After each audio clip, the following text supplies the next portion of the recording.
Ken utsur na sanyum na kinyer kad khopat halor diam an misur so su jer kamariam ka kenca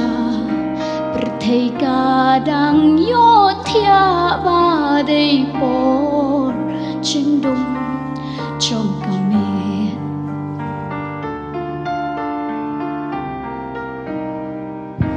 Bakik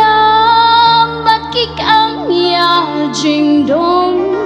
Bakishlan kan yongin Hakapor basenya Huki kot ya jing shai bakan wan Ya jing dong bakan sho Namar ki sheptin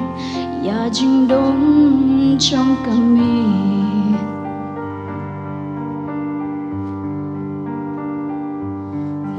Chuyện kerman kawan Mau yar uken i Yak jat sui palang sa shi sien kan pen mi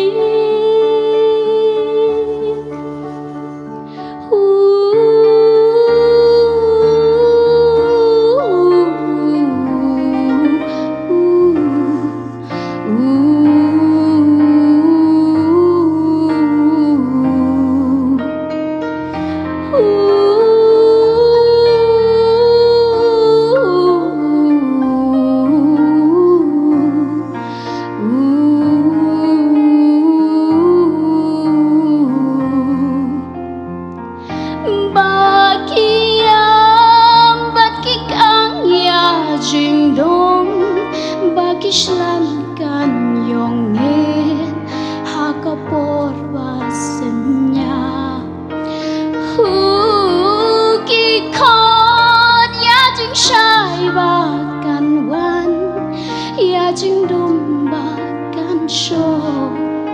Namar ki shepti Ya jing dum trong kami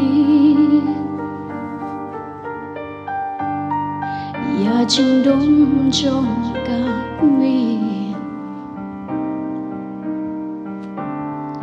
Ya jing dong trong kami Ya jing dong trong kami Oh Ya jing dong